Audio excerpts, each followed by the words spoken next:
Nesta apresentação, que é a continuação do vídeo Tóquio em Chamas 1923, veremos como a capital japonesa renasceu das cinzas para tornar-se uma metrópole mais segura contra terremotos, embora isso não signifique imunidade total contra desastres futuros. Explicarei por que o Japão tem tantos terremotos e como o país enfrenta essas dificuldades com um sistema de alerta antecipado, não apenas de terremotos, mas também de outros desastres naturais. Sistematicamente, a população, inclusive crianças, recebem treinamento de como portar-se diante dos terremotos. E o país se torna mais capacitado para construir prédios que continuam de pé mesmo após fortes terremotos. E não há outra saída, porque o Japão tem de ser competente em termos de segurança para a sua população, porque o quadro geológico que comanda a sismicidade do país não vai se alterar nos milhares e milhares de anos que estão por vir. Portanto, terremotos continuarão acontecendo por lá.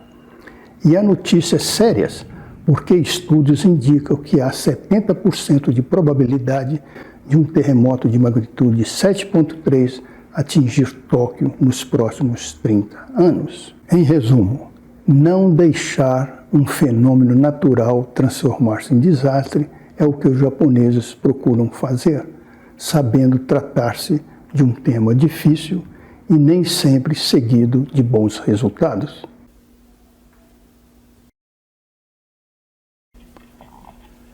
Mas por que o Japão tem tantos sismos como esse que está aparecendo aqui? Creio que a melhor maneira de responder essa pergunta é pedir ajuda às placas tectônicas. Antes, porém, vou pegar essa miniatura de globo terrestre que está girando como acontece na vida real. Aqui em Brasília, onde estou, a Terra gira em relação ao seu centro aproximadamente a 1.600 km por hora. O tema tectônica de placas é bem difundido e por hora não vou entrar em muitos detalhes. Quero apenas dizer que a parte superficial da Terra, envolvendo continentes e oceanos, até uma profundidade de mais ou menos 100 km, está dividida em placas rígidas que possuem movimentos para diferentes direções, a velocidade em torno de 5 centímetros por ano, que equivale ao crescimento da unha humana.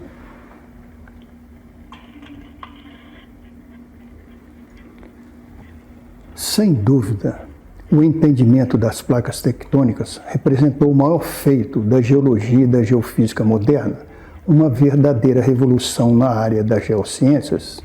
Porém, o mecanismo de movimentação das placas só funciona porque a Terra é redonda e é constituída de geosferas internas com propriedades físicas e químicas distintas. Aqui aparecem as principais placas tectônicas com seus limites representados por linhas negras dentadas, enquanto as pequenas setas indicam o sentido dessas movimentações. Devido a tal dinâmica, as bordas ou limite das placas acabam sendo áreas sujeitas a fortes atritos, alta concentração de esforços tectônicos e locais com muita deformação e quebras de rochas. Este mapa mostra onde os terremotos ocorrem na Terra. As faixas negras são aglomerações de pontos, cada um deles representando o epicentro de um sismo. E então fica claro que eles se concentram ao longo de faixas estreitas e contínuas.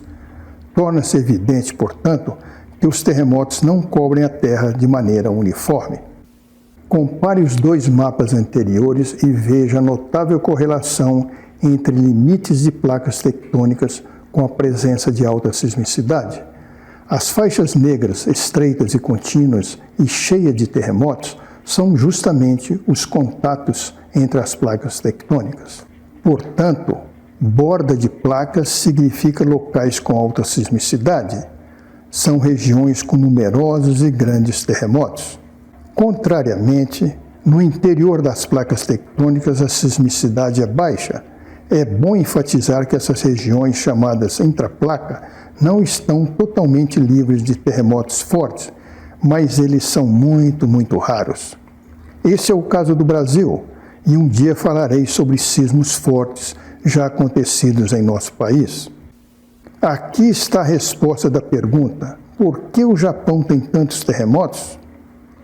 É por causa da ação de 4 placas tectônicas envolvendo um país de pouca extensão territorial, ou seja, o Japão está muito próximo dos limites daquelas placas tectônicas.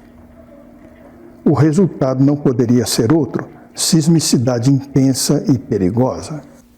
Aqui uma visão tridimensional da complexa movimentação das 4 placas tectônicas junto ao Japão. As setas indicam os sentidos dos deslocamentos das placas. Realmente o Japão tem uma geologia perigosa, o que se traduz em sismicidade forte e violenta. Neste mapa, cheio de bolinhas, cada uma delas representa o epicentro de um terremoto, com magnitude igual ou superior a 5, segundo a Agência Meteorológica do Japão. E onde está o Japão? A quantidade de bolinhas é tanta que encobre os limites do país. Lá se registram 100 mil sismos por ano, ou algo como 300 por dia, englobando eventos pequenos, médios e grandes, sentidos e não sentidos pelas pessoas. Porém, não são apenas os terremotos e os tsunamis que incomodam o Japão. Há mais ameaças vindas de outros fenômenos naturais. Por exemplo, há mais de 100 vulcões ativos no país. Classifica-se como vulcão ativo aquele que teve uma erupção pelo menos nos últimos 10 mil anos. Praticamente todos os anos, por volta de setembro, ocorrem tufões, muitos deles causando estragos enormes. E as grandes enchentes não ficam atrás. Diante de tantos perigos potenciais, a preparação para enfrentá-los é vital. E o Japão investe somas fabulosas em programas de segurança. Como eu disse anteriormente, o objetivo é não deixar um fenômeno natural transformar-se em desastre. O dia do grande terremoto de Kanto, 1º de setembro, foi instituído como Data Nacional da Prevenção de Desastres. Nesse dia, milhões de pessoas recebem treinamento de como agir durante um terremoto. Bombeiros, militares, médicos, enfermeiros e a Defesa Civil participam do treinamento. Eu presenciei um treinamento de 1º de setembro, quando estava em uma estação de metrô em Tóquio. Estudantes aprendem que a melhor maneira de se proteger contra a queda de objetos é ir para debaixo das carteiras, segurá-las firmemente para não escorregar pelo chão. Agachar, cobrir e segurar. Esta é a maneira mais eficiente de se proteger quando não for possível sair de um ambiente fechado. Em 2007, o Japão implantou o sistema J-Alert, um sistema de alerta antecipado para transmitir informações sobre possíveis desastres para a população, órgãos governamentais e a mídia.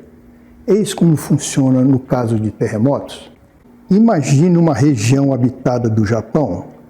Lá viverão muitas pessoas, existirão muitas construções e muitas estações sismográficas também, centenas delas. De repente acontece um terremoto forte.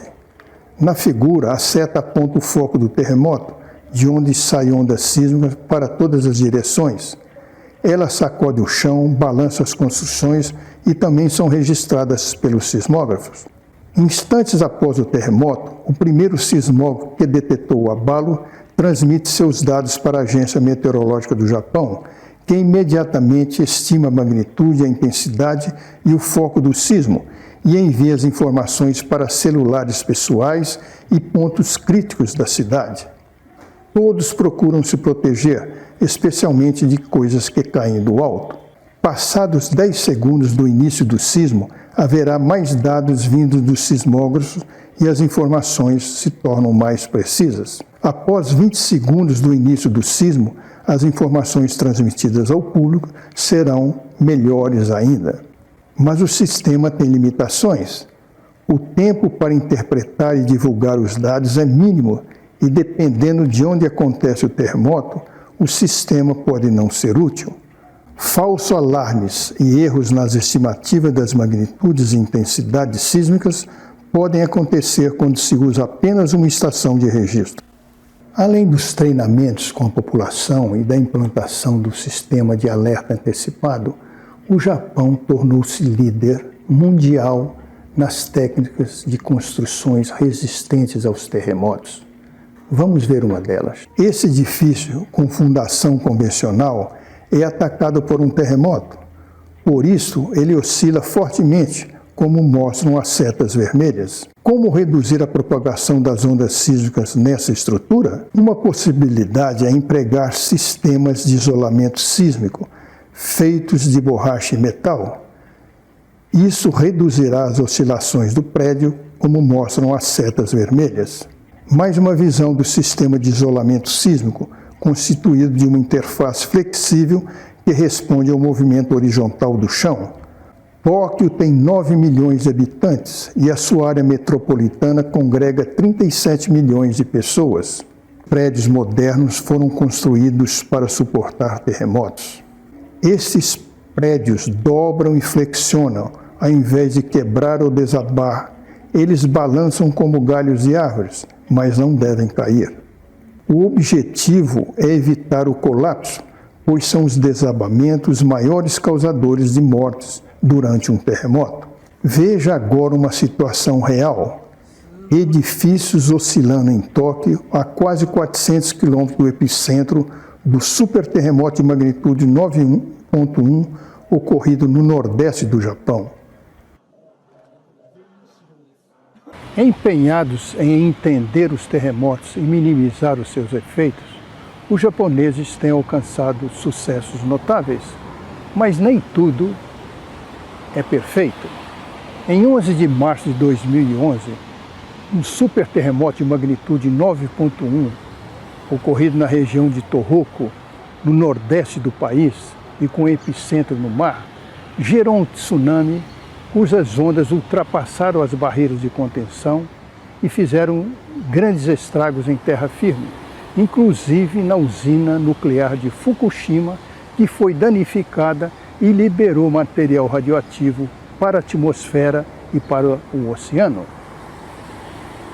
Depois disso, surgiram críticas dizendo que cientistas e autoridades japonesas só prestavam atenção na região de Kanto, deixando o resto do país em posição secundária. Na verdade, nem tudo isso é correto, porque realmente é necessário prestar atenção na região de Kanto, pois ela congrega 1/3 da população do país. E, além disso, estudos modernos mostram que há 70% de probabilidade de um terremoto de magnitude 7.3 atingir o coração de Tóquio nos próximos 30 anos. Portanto, não se trata de uma questão de se, mas de quando isso acontecerá, que poderá ser amanhã ou em algum momento nas próximas 3 décadas. Um terremoto de magnitude 7.3 em plena Tóquio produzirá um impacto muito grande. Mas eu creio que nada parecido com o pesadelo de 1923, porque eles estão preparando para receber esse terremoto. Se pode dizer que existem cidades preparadas para receber terremotos, sem dúvida nenhuma, Tóquio é uma delas. De minha parte, continuarei visitando o Japão como sempre fiz, e ao povo japonês, que muito aprecio e respeito, desejo o melhor dos amanhãs. Mata to, né?